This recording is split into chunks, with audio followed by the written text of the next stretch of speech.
Good evening everybody, and you're very welcome to our Live at Grange programme this evening. The theme of tonight is farming in a more environmental sustainable manner. In the studio we have a group of experts who will address that topic. We will be discussing the area of animal genetics and breeding, more efficient use of fertilisers, and in particular both organic and inorganic. We will be talking about the role of clover and its ability and possibility of replacing chemical fertiliser, in particular N, and we'll also be looking at water quality in our rivers and streams. So join us for a lively debate in the studio.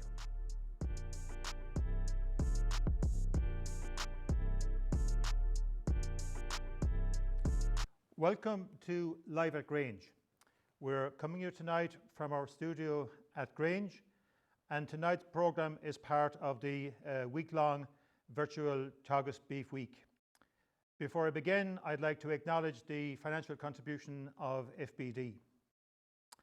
Tonight is an interactive panel discussion, so we'd like to have your involvement. You can contact the programme on 51444 or on Twitter hashtag Virtual Beef Week. And during the programme, those contact details will appear at the bottom of your screen. The theme of tonight's, or the topic for tonight, is environmental sustainability, playing your part.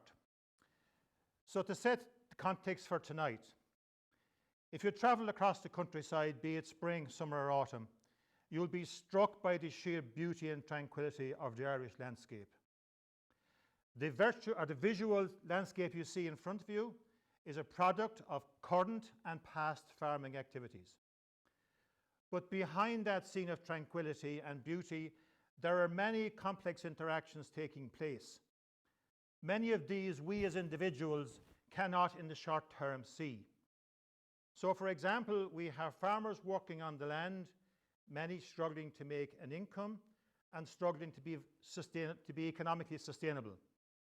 On the other hand, we have societal and environmental sustainability, where things such as greenhouse gas production, ammonia emissions, water quality, biodiversity, habitat losses are all coming to the fore.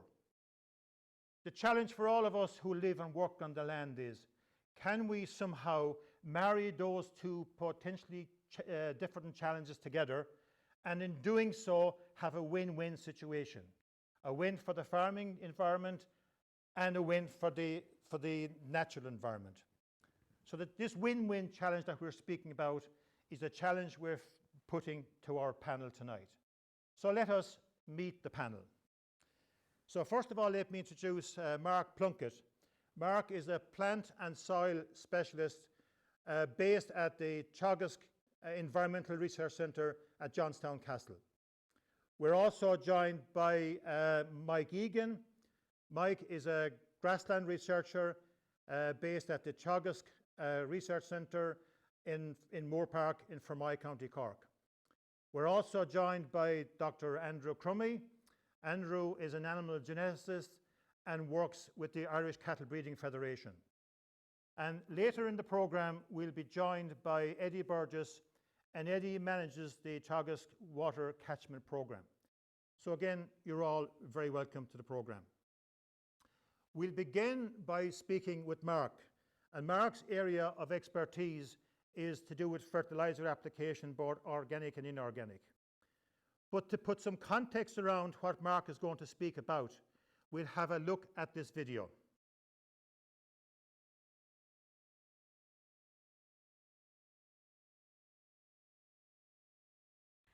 My name's Dominica Kroll, and we're in Johnstown Castle to talk about gaseous emissions from agriculture. There are two types of agricultural emissions: greenhouse gases like methane and nitrous oxide, and these are responsible for climate change, and air pollutants like ammonia that have negative impacts on human and animal health while also damaging ecosystems. I'm going to concentrate on ammonia emissions. Ammonia is a gaseous form of nitrogen. Where it's lost in agriculture is from manure storage and land spreading, chemical fertiliser applications and grazing animals. In Ireland, agriculture is responsible for 99% of ammonia emissions, we've committed to reducing those emissions. However, since 2016, we've actually been exceeding our targets. So complying with these reduction targets is important as it underpins sustainability and green credentials of Irish agricultural production. Teagasc has carried out extensive research into technologies to reduce these emissions, such as protected urea, low emission slurry spreading, Clover, extended grazing, slurry additives and so on. And the two top technologies that give the best results are protected urea and low emission slurry spreading. Protected urea is a fertiliser formulation that reduces emissions by over 70%. It's also cost effective, and it's proven to be just as effective as other nitrogen formulations in getting the yield, grass yield right. Low emission slurry spreading, such as spraying shoe, has been proven to cut ammonia losses by half, while also improving nutrient use efficiency of the slurry. So it's very important that these technologies are adopted by farmers and become mainstream so that we can meet our emission reduction targets. I have a trailing shoe since 2008. We were one of the earlier ones. There are several advantages. Nitrogen usage and obviously the saving in that, it's significant over splash plate. The environmental, your emissions are a lot lower, obviously, which is important. Your smell and the effect on the environment on your neighbours is significant. Your visual effect is almost, you don't know you have spread it. And one other big advantage is you can spread it on grassland that has a reasonable amount of growth there, and you could graze cattle literally within 2 days. They will graze it happily. They're an expensive machine to buy new, but the unit can be bought separately to put on a good existing tanker. You probably would need a 120 horsepower tractor, not much more than is needed for a conventional splash plate. The dilution of the slurry is also very important and for the distribution in the field. And the other big advantage is you get a far more even spread. The benefit of using a trailing shoe in early April as against a splash plate after cutting silage is worth a significant amount of money in fertiliser usage. And I think in today's efforts to reduce carbon emissions on farms, using splash plates really is an out-of-date method of spreading slurry, I think, at this stage. And if we can use any other means of spreading that would improve our carbon footprint, I think we should be using it.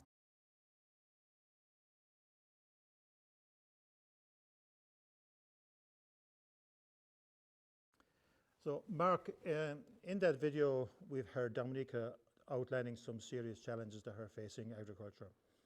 And from the video I hear her speaking about the management of fertilisers, both organic and inorganic.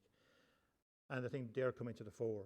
So let's discuss what we can do in terms of making savings and contribution to the environment. So let's maybe take the organic stroke slurries first of all. I guess every farmer that has cattle overwintered is those cattle are producing organic manures. And in most cases, they are in the liquid slurry format, okay? Maybe just take us through or talk us through just the nutrient content of those slurries, and maybe come to talk about the nitrogen content of the manures as well. Okay, Eddie. In terms of the nutrient value of cattle slurry, it's a valuable source of NP and K on farm. In terms of its NPK content, if we take a spring application of cattle slurry by splash plate, in terms of nitrogen, it contains 5 units of nitrogen, 5 units of phosphorus and 32 units of potassium. Now that's a typical value for average cattle slurry. But it will range, you will have different nutrient contents on farms, so I would encourage farmers to get their slurry tested, find out exactly what's in their slurry and how does it compare to the average value or the book value for cattle slurry in terms of NP and K. It's also important, Eddie, to remember that it's actually available NP and K. It's the same as the fertiliser that we buy in terms of 18612 or 101020.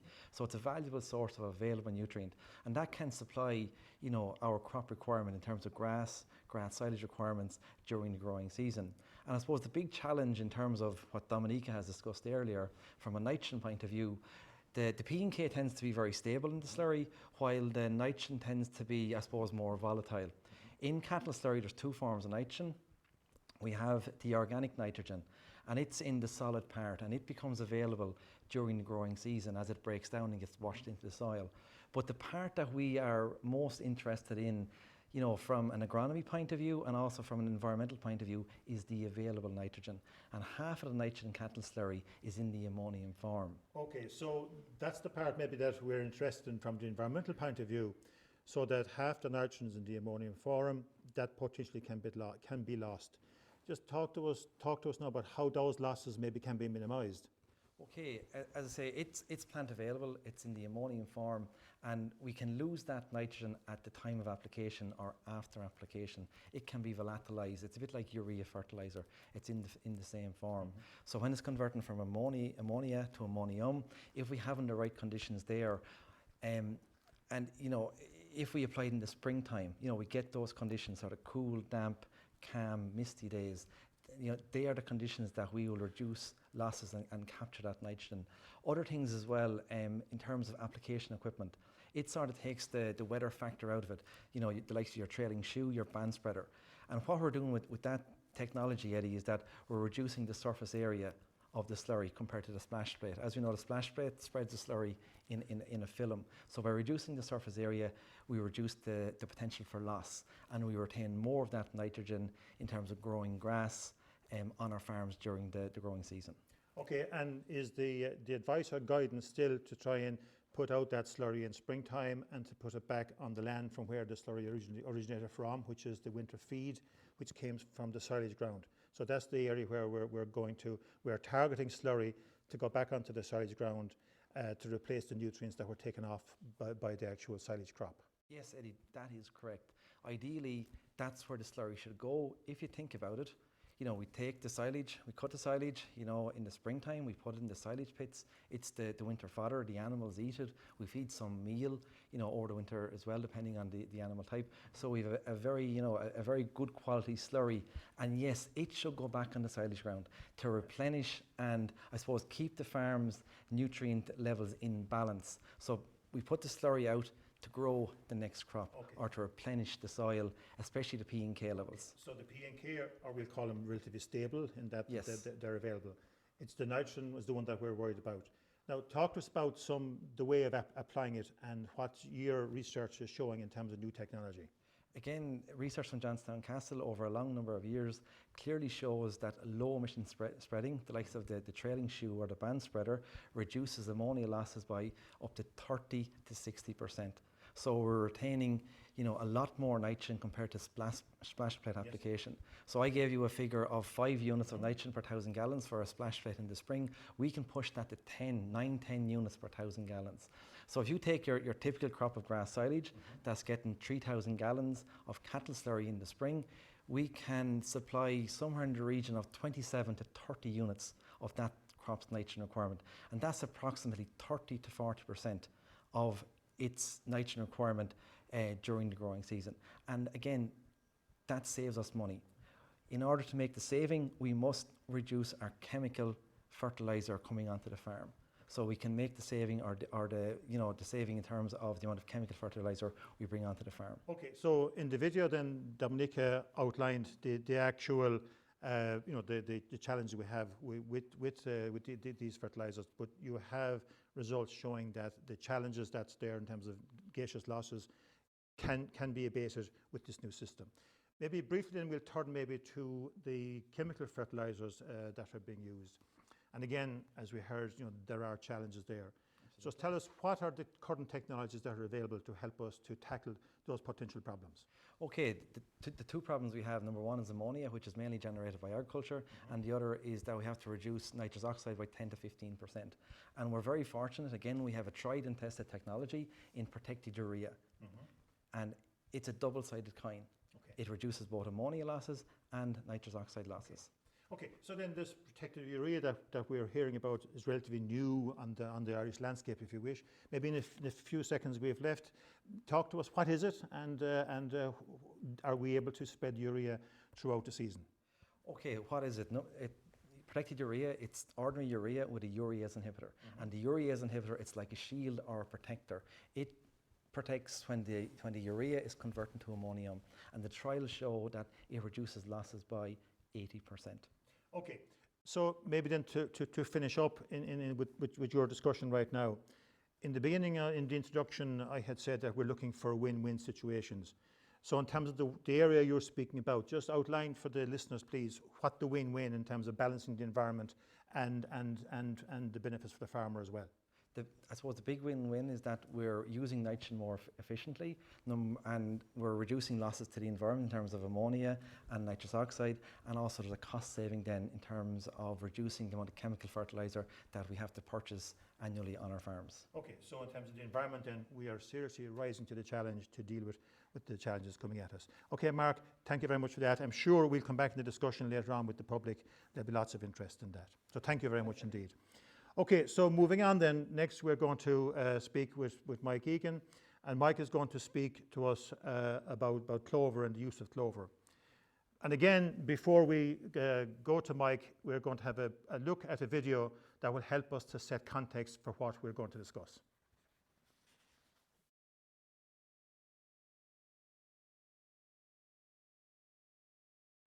My name is Tim Marr.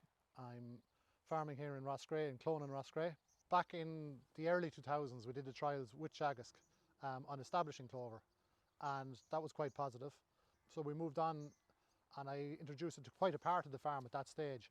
But then back in about 2010, we had a very wet year and lost quite a lot of clover through poaching.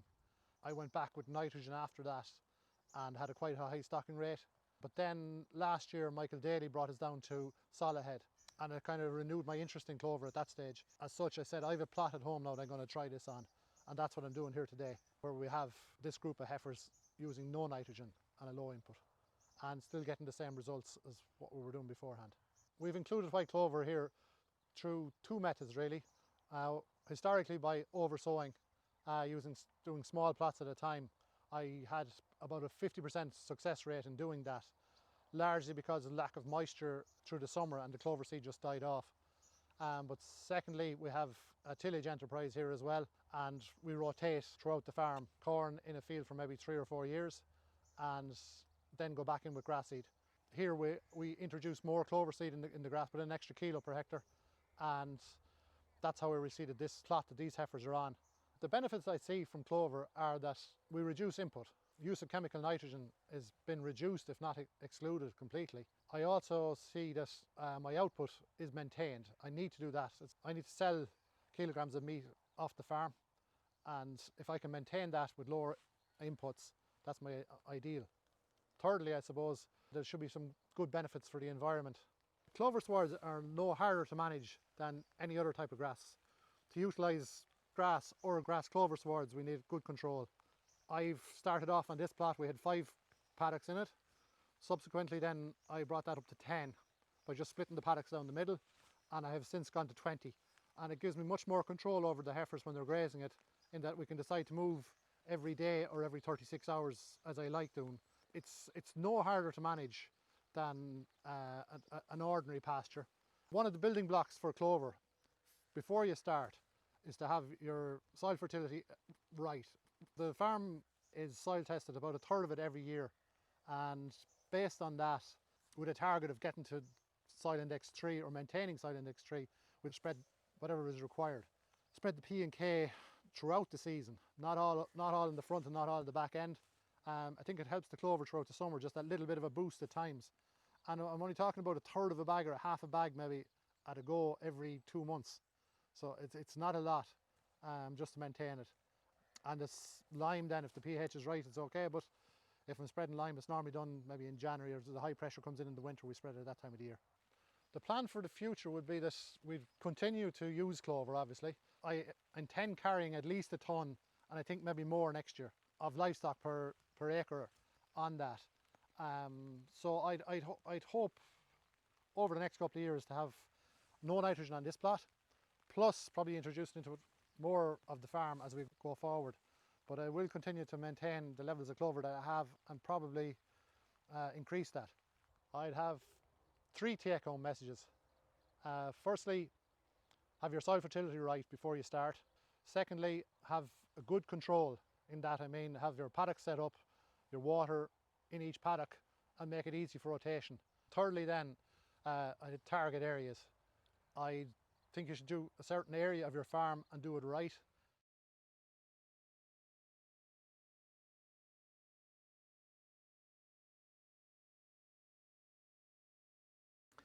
So, Mark, clover has been used in reseeding mixtures for generations, and yes, in Ireland, Irish farmers have not really used clover or relied on it to replace and substitute for chemical fertilizer.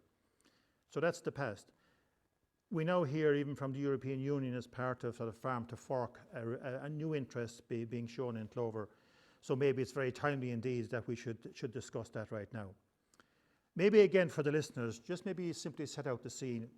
What would the advantages be of having clover in a grazing sward? Yeah, I suppose, thanks Eddie, I suppose the three main areas that we have looked at in terms of the advantages are in terms of animal performance, herbage growth and sward quality, and I suppose the big one in terms of this topic is reduced chemical fertilizer.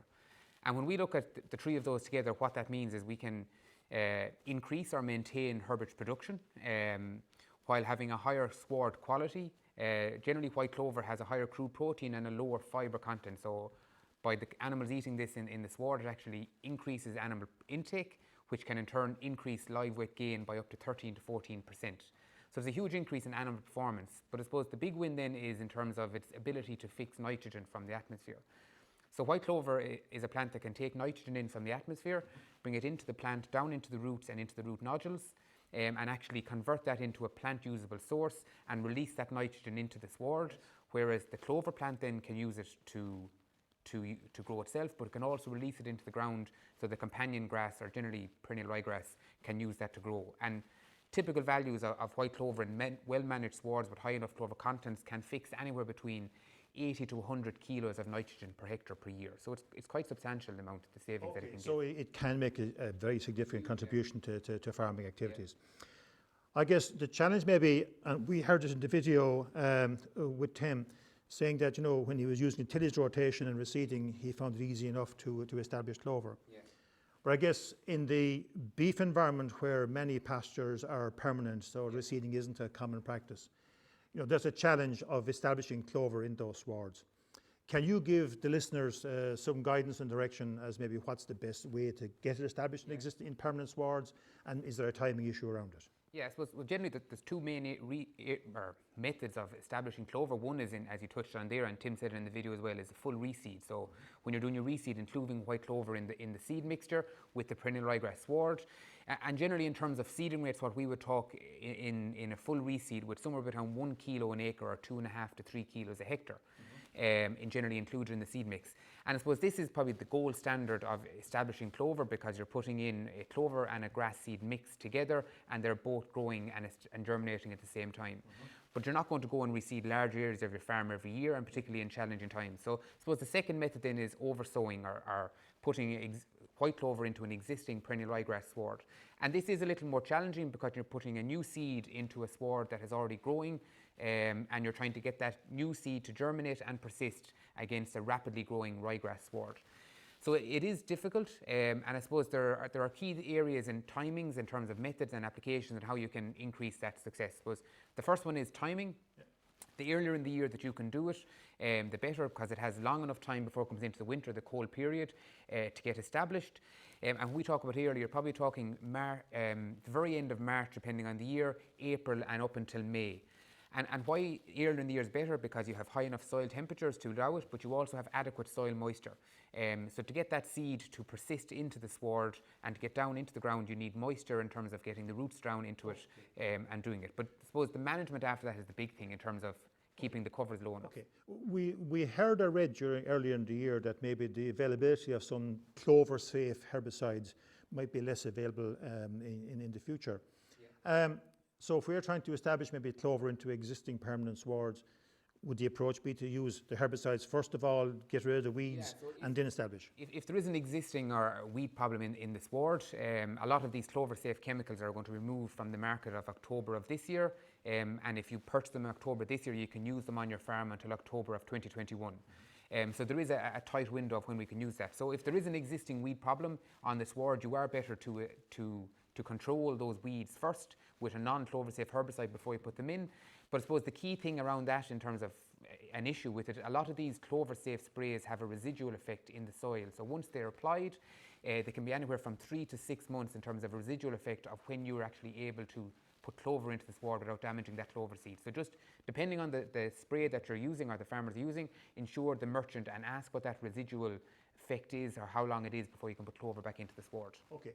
I probably should have said in the beginning when I introduced you that while you'll be leaving the discussion at the end of this session, I should have encouraged the public, actually, anyone who's an interest in using clover and wants a question to be posed to Mike, you might come in at 51444 or on the Twitter feed as well. So apologies for not saying that up front. Okay, so thank you for outlining how we get clover into the sward. I guess the other challenge that we have is, once we have it there, is actually maintaining it. And I suppose going back over the years, work has been done in terms of having clover there, but it seems from year 2 and year 3, there seems to be an inevitable decline. So again, from your new work and work that's ongoing, can you give some further guidance as to how we might maintain that clover in the sward? Yeah, so one of the issues that you raised already was establishing clover into the sward, but another thing is keeping it there long term and getting that actual animal production value, sward value and nitrogen benefit from it. So the best thing that we can do, and Mark already touched it in terms of soil fertility, and Tim said in the video, having that correct soil fertility, the optimum soil fertility, so index 3 for P and K, and having your lime stat as a 6.3 to 6.5.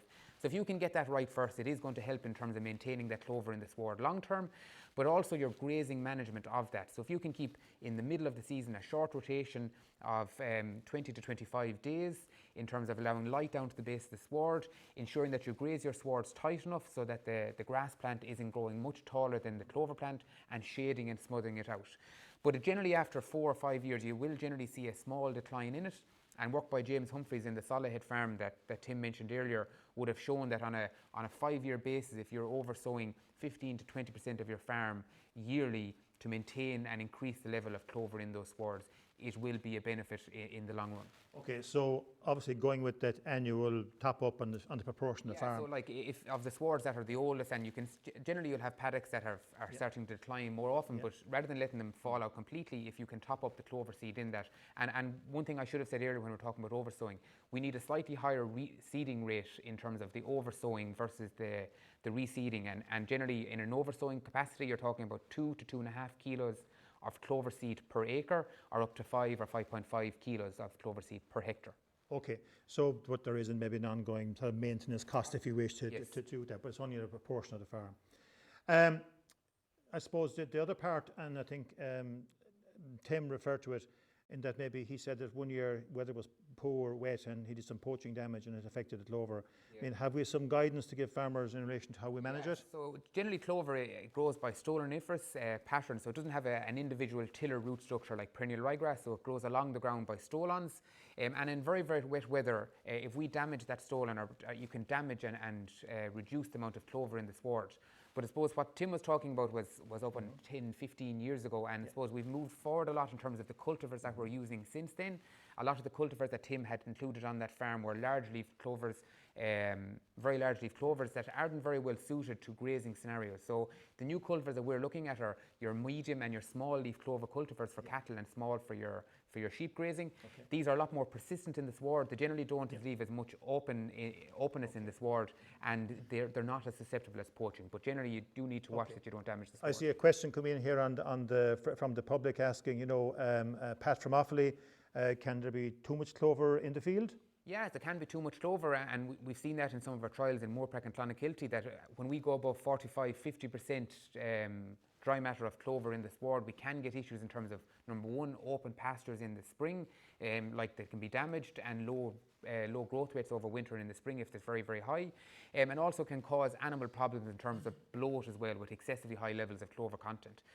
Generally, that is only in a case that we have seen is when clover is included in silage paddocks or silage swards, that when we cut off the first and second cut silage, you're left with a yellow base of the sward. The clover, because it has its own nitrogen store, comes back much, much faster and actually outcompetes the grass. So generally we're not recommending including white clover in silage swards because you get that clover dominance of them.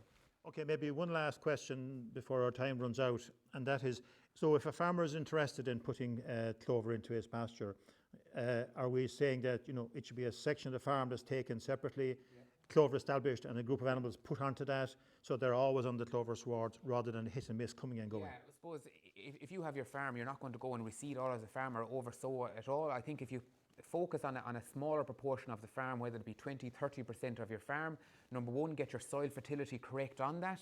It's going to be a lot easier to establish and maintain it in the sward, so get the soil fertility right on a smaller proportion of your farm, then include it by a combination of reseeding and oversowing, and keep it, like Tim has a smaller area of a farm, have those animals on it, and then increase it across the farm over a multi-year approach. Okay, so and maybe finally to come back to my original kind of challenge I posed in the beginning, so on the win-win. So just again, simply say for us, what's the win-win both for the environment and for the farmer in this approach? The win-win, if we get enough adequate clover in our sward of averaging 20-25% in the year, we can increase our animal performance by up to 13%. We can maintain herbage production and reduce our chemical fertiliser, which is going to save money for the farmer. But if we reduce our chemical fertiliser, it's going to have huge benefits for the environment, as well as Eddie will cover later on. Okay, thank you very much, Mike, and we greatly appreciate your input.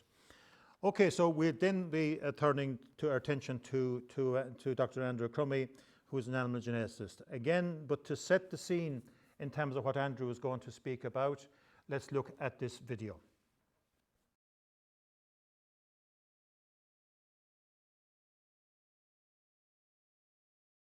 Billy and Niall Nicholson here, farming in Crosshaven, County Cork. We're farming in a partnership.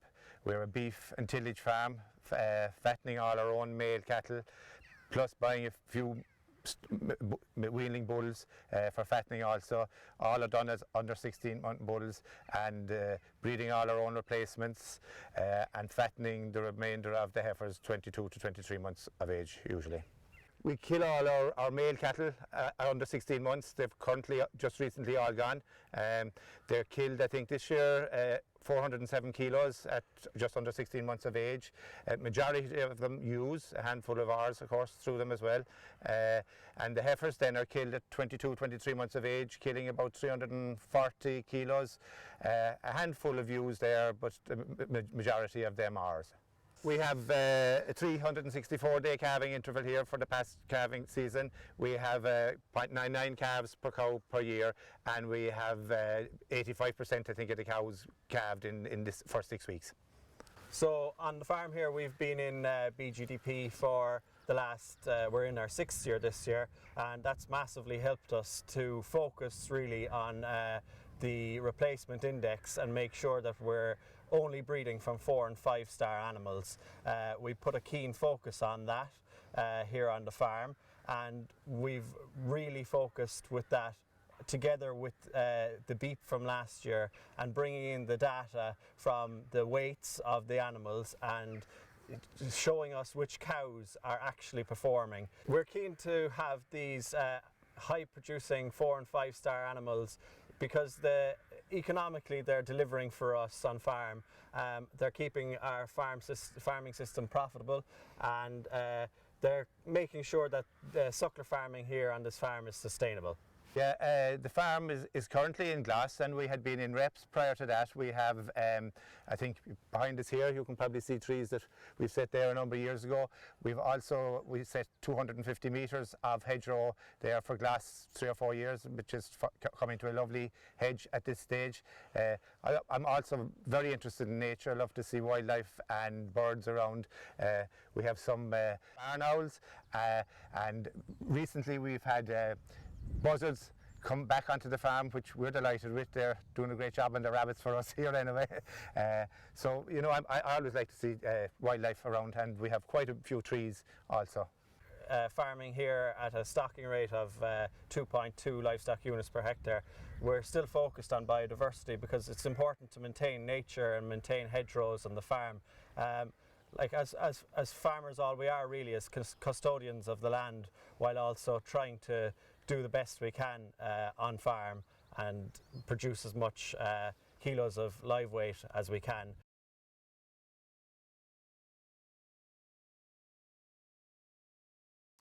Andrew, in the video clip we have just seen, Billy and Niall outlined production and efficiency targets. They mentioned the figure of 0.99 of a calf per cow per year. a 360 4-day calving interval, and 85% of the cows calving in 6 weeks. Would you just maybe set their standard versus the typical average farm, or even the top 25%? Where do they sit, or where do farmers sit relative to them?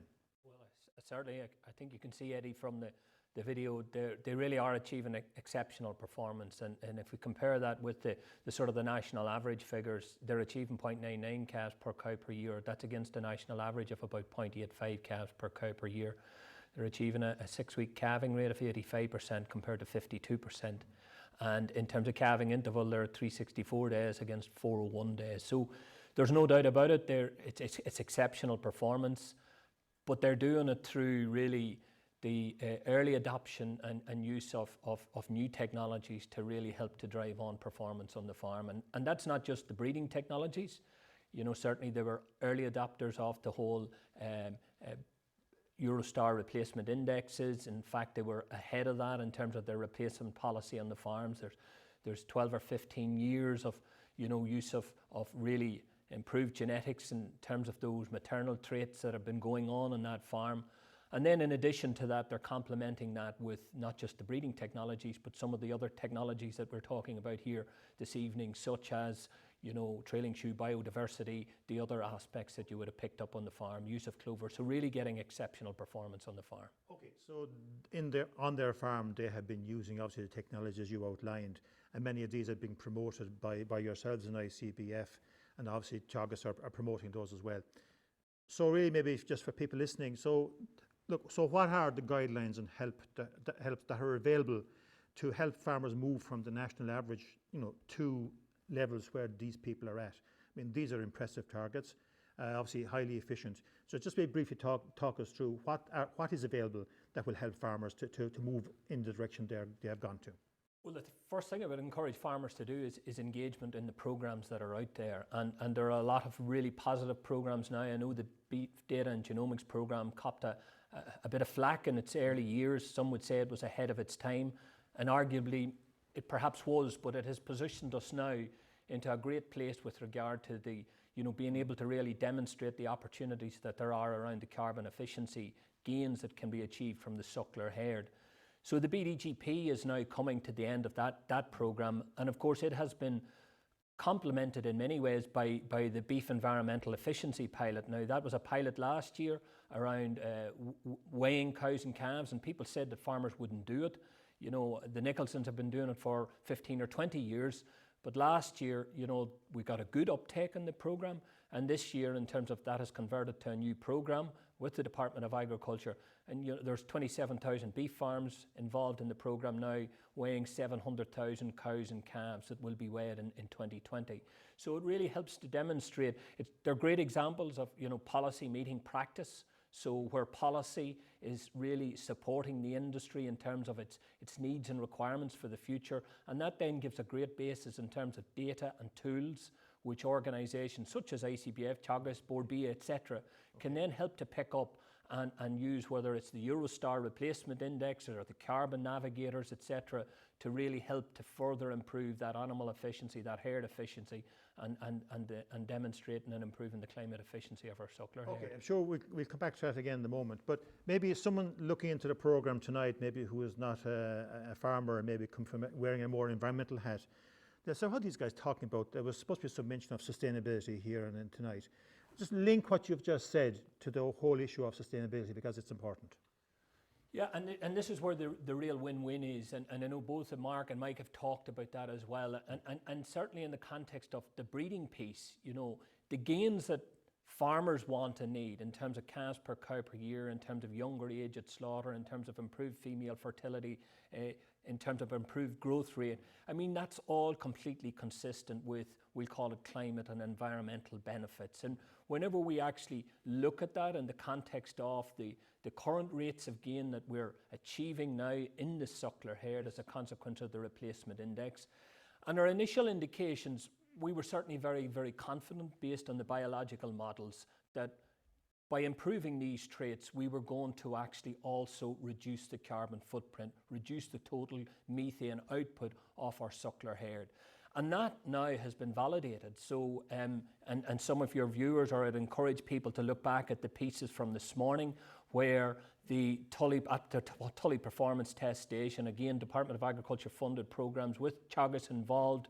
And we're actually really seeing that these high indexed animals are not only delivering in terms of the productivity gains that farmers need, but they're actually doing it with lower total methane output, which is a fantastic win-win. And when you start to put that into real figures, you know, if we look at the sort of gains that are now happening in the suckler herd, you know, and if we project forward to 2030, well, there's a €100 additional profit opportunity there for farmers, but it's going to come with 3-4% less methane output at a per cow level. And there's opportunities to push that further. So that seems very exciting, that not alone by improving technical efficiency at farm level, that's enhancing sustainability, but the cattle are on the face of the earth for maybe a shorter period of time. When they're there, they're being productive. But also the important point is that through genetic advances, we're also having animals that individually produce less methane. So that's a real win.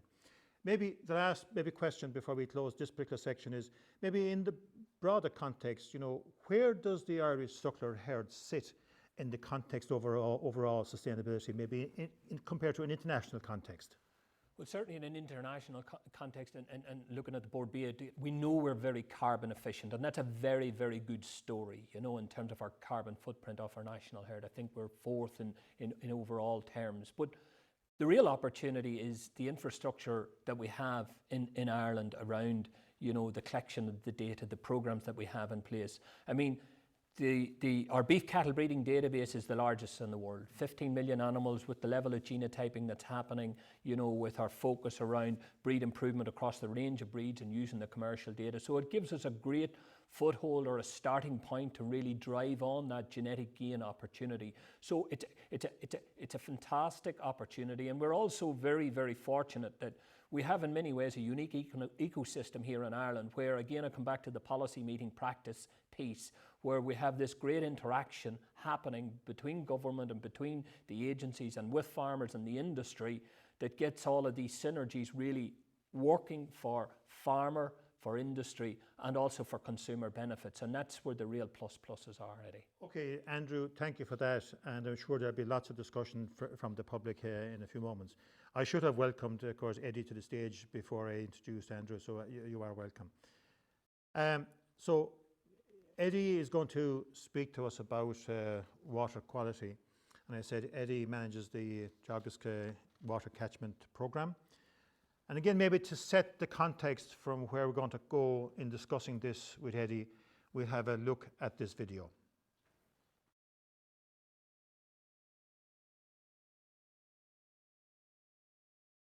I'm Eddie Burgess, and I'm managing the Agricultural Catchments Programme, which is funded by the Department of Agriculture, Food and the Marine. The Agricultural Catchments Programme has been established to evaluate the actions and regulations that farmers have to adhere to under European regulation to achieve good water quality.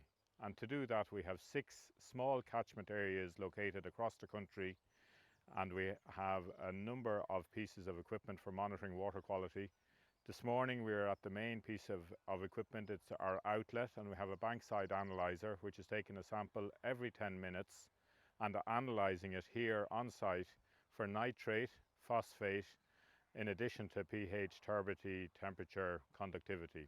In addition to monitoring the concentration of nutrient in the water, we're also measuring the flow or the discharge or the amount of water that leaves the catchment.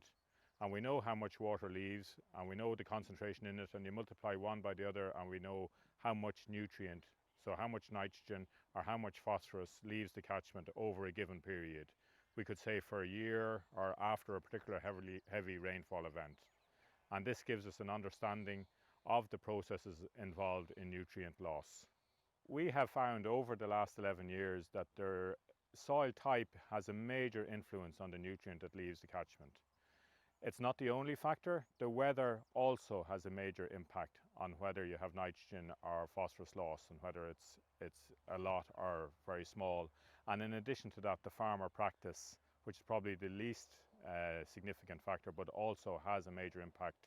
And all 3 of those overlap with each other. And really, because we don't have the same weather everywhere and don't have the same soil type across the country, what one farmer's practice needs to be on one soil type differs greatly from what another farmer's practice needs to be on a contrasting soil type to achieve good water quality. My name is Martin Chatnansey. I live in Roundford, Hallymount, County Mayo. I'm a suckler and sheep farmer. I have 18 suckler cows and 120 breeding ewes. Well, first of all, when they came out and they took site samples of the whole farm, they said that the lime and the pea had to be rectified. So how did I rectify these issues? First of all, as the lime was down, I put 2 tonnes to the acre of lime. I also I targeted the fields with P and K that were down, with straight compounds and phosphorus and potassium. As I was down in very indexed low levels on P, I'd done a course in the P build-up course, and it allowed me to spread more P. The biggest changes that started the programme, I suppose, I found out that I'm in glass for the low emission slurry, which means putting it out the trail and shoe. I suppose fields that are down in P and K and targeted them. So why these changes are important to the catchment? So water quality is a big thing around here. We have the best water quality in the 6 catchments. It's down to the farmers in the area. They're knowing where you're putting it, no wastage of your P and K. You're targeting the fields that need it, not overuse. So I've saved money and not wasting putting out extra P and K when I don't need it in the fields. I only put it out in the fields that want it. What eutrophication is a growth in algae, and that algae takes dissolved oxygen out of the water, and that results in small animals that don't survive with lower oxygen levels.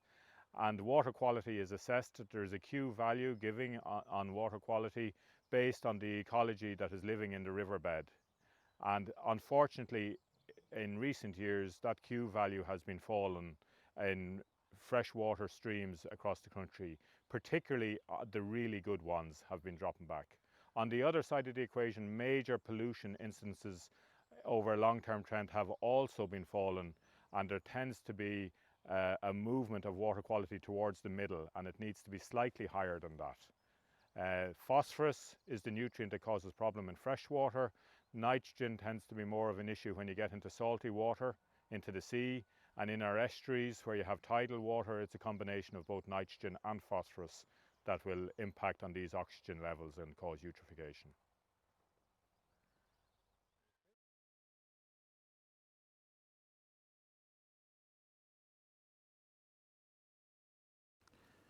So, Eddie, we know that on the vast majority of farms throughout the country, most farms have a stream or a river close by to them. Not to mention the vast reserves of water that are in the soils under their feet. So obviously farmers have a vested interest in water quality. And obviously if something goes wrong sort of upstream, it has consequences for what's downstream. So maybe again for the audience just listening, what do we mean by water quality? Yes, Eddie. Well, water quality can mean different things in different places. And you mentioned about water underground, underfoot. And a lot of us have groundwater wells that we use for drinking water. And a drinking water standard is a different thing to what I was largely showing in the video there earlier, where I was doing the kick sampling and talking about the Q value. So there are different parameters or different things that we measure to look for the water quality. And with drinking water, we look at the nutrient content, and we're not looking at the life that's living underground because there isn't any. Okay. Another thing we'd be concerned about would be chemicals getting into the water. Right. A significant concern in a lot of drinking sources would be MCPA getting in there. Okay. But that's not really the concern of ours. We're not looking massively, we do look into that, but our main concern in the catchments programme is looking at the nutrient content in the water. And that, as I explained in the video, has an impact on what lives in the riverbed. And in freshwater bodies, so we're talking about rivers, streams and lakes, the water quality that life is affected by phosphorus and by sediment. Okay. And that's the nutrient of concern in those. Okay, so is it so for most farmers, I guess, who are on rivers and streams, it's the fresh water we're talking about rather than maybe coastal areas and estuaries. Yeah. Sorry, Eddie, just to put in that, you have to keep in mind, you could be a farmer in Athy, yes, in the middle of County Kildare, and the rain falls on your land and it drains that land. That will end up in the estuary at some stage. Of course, yeah. So nitrogen is an issue for a farmer there, and it could be very difficult for someone who doesn't live in a coastal county to comprehend that their management will have an impact on water that will end up in the sea. Okay, okay. So then we saw in the video that I think it was you used, you said it yourself, I think that, you know, in terms of factors affecting water quality, you mentioned soil type, you mentioned weather, and obviously farm practice.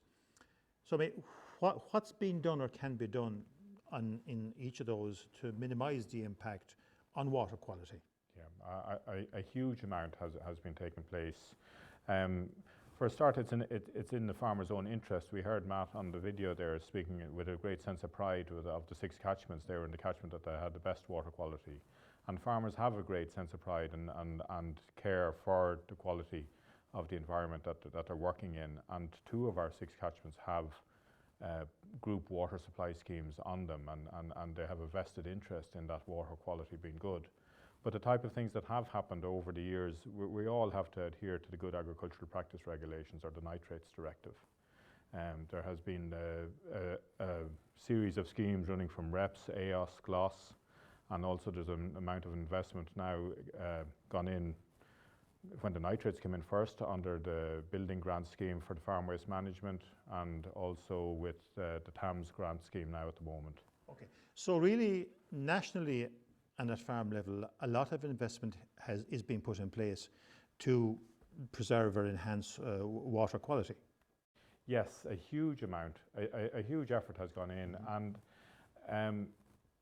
I suppose people could be confused because more recently there have been reports, in the last 2 years, reports have been published by the EPA outlining a fall in water quality nationally. And agriculture is one of many industries that has been associated with this fall in water quality. And you could ask, this does not tally with the efforts that have been made. Now, first of all, to explain, there is a grading system on water quality, a 5-point grade, very similar to Teagasc classification. And the poorer water quality bodies are a lot less than they were 20 years ago. Okay. So there has been an improvement. The really badly polluted water bodies are a lot lower in number than what was the case. Okay. But unfortunately, our really good quality water bodies are also falling in number.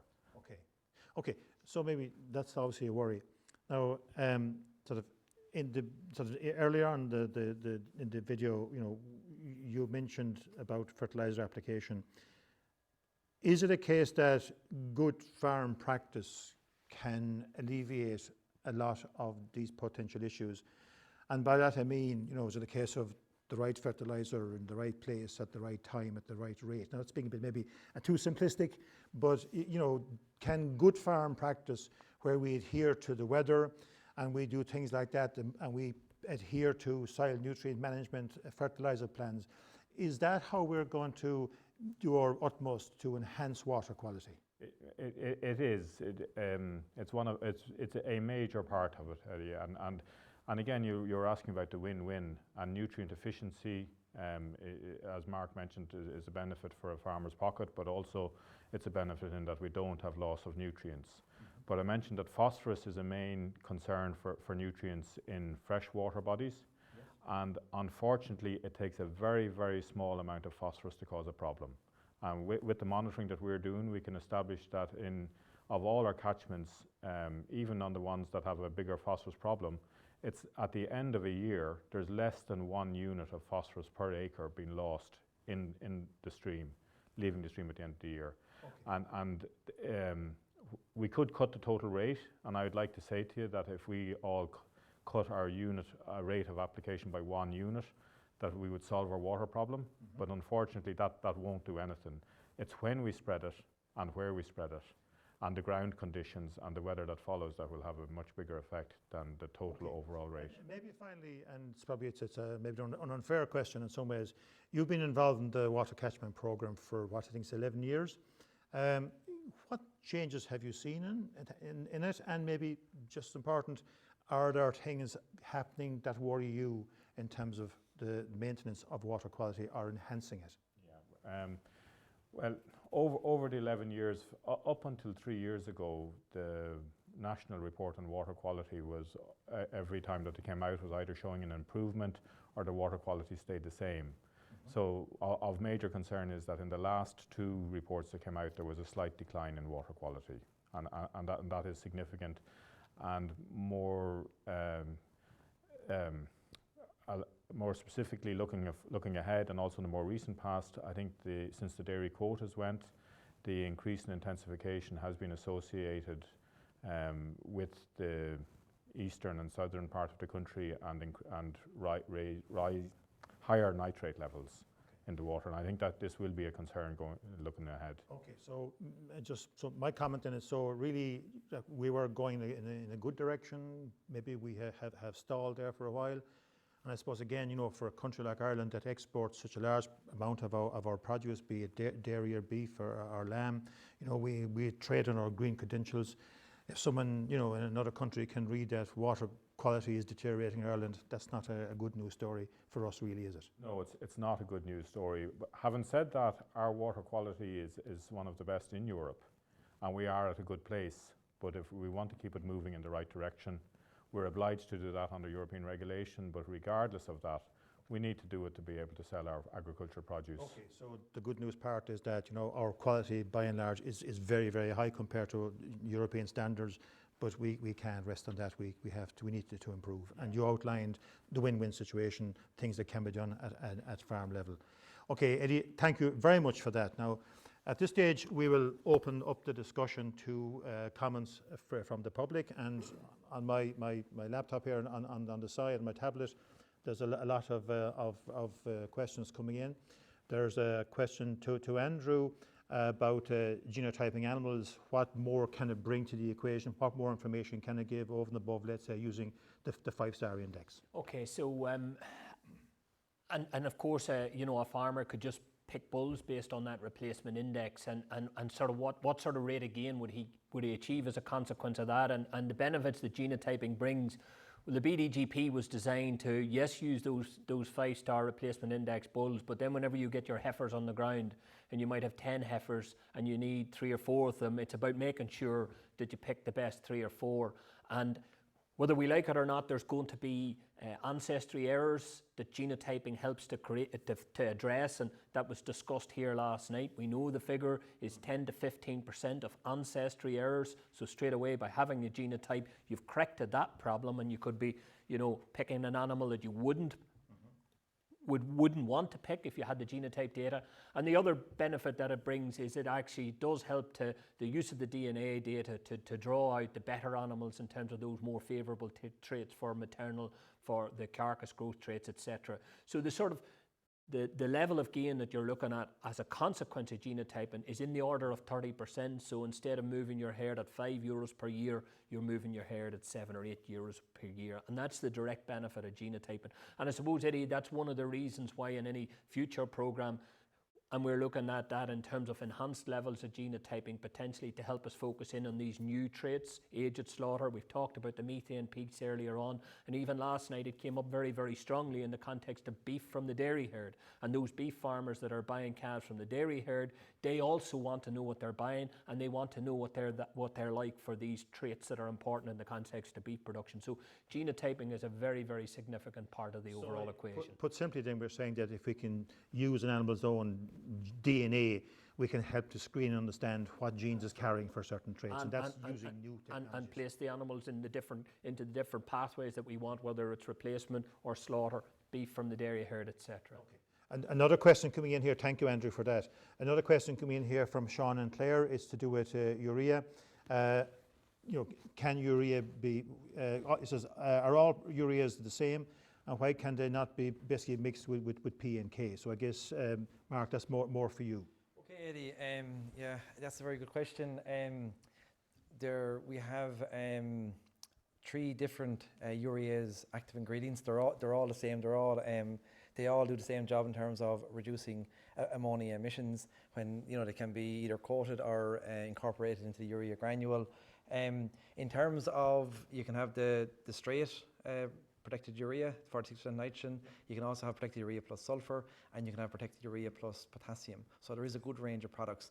The only ingredient that we can't mix currently with protected urea is phosphorus, because it breaks down the urease inhibitor very, very rapidly. But in terms of supplying P&K and a fertiliser programme, I would be encouraging people towards maybe something like an 18-6-12, you know, in the first or second round during the growing season, and then switch back to maybe a straight urea, protected urea, or a urea plus sulphur. Okay, another question coming in here from John in Wicklow. He says, I used a trailing shoe last year and it left a row of slurry in the silage, and is this normal or was it the machine? Yeah, we see that, and again we are putting the slurry in a band, either with the trailing shoe or the band spreader, and I suppose it can be a combination of factors, Eddie. It can be down to maybe a thick slurry at a high application rate, and again the type of weather that follows. Again, if you get a dry spell of weather after, we can see these lines, but in general it's not a problem.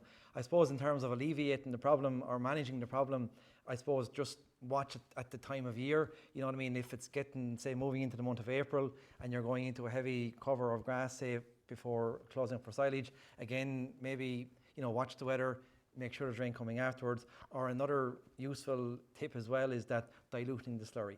Again, it makes the slurry, you know, more workable, it improves the nitrogen efficiency, and also it's easier on the machine as well. Okay, sure, yes, absolutely, Eddie, yes.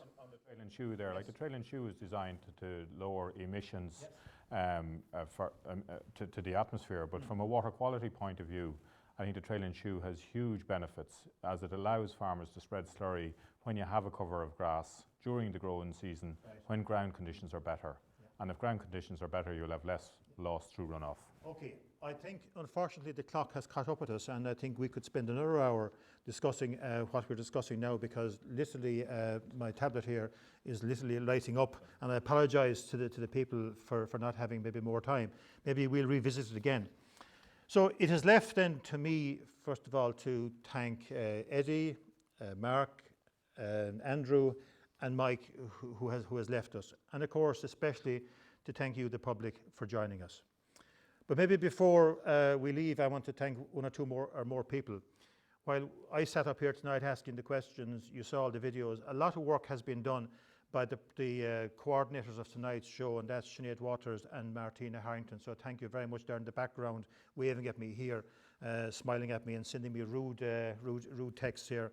Also, we want to thank the television crew, and particularly Declan McArdle from Teagasc, who has been leading that, and of course the AgriLand crew. We greatly appreciate the effort. And I suppose also a lot of the social media activities that take place every day are coming through Teagasc PR, and we want to thank them as well. And before I finally leave, and not to go over time totally, you know, our virtual Beef Week continues tomorrow. So again, there's a broadcast at 12 o'clock tomorrow, and again tomorrow night. And the theme or the focus of tomorrow is building resilience into your grassland system. So again, thank you for joining us, and take care.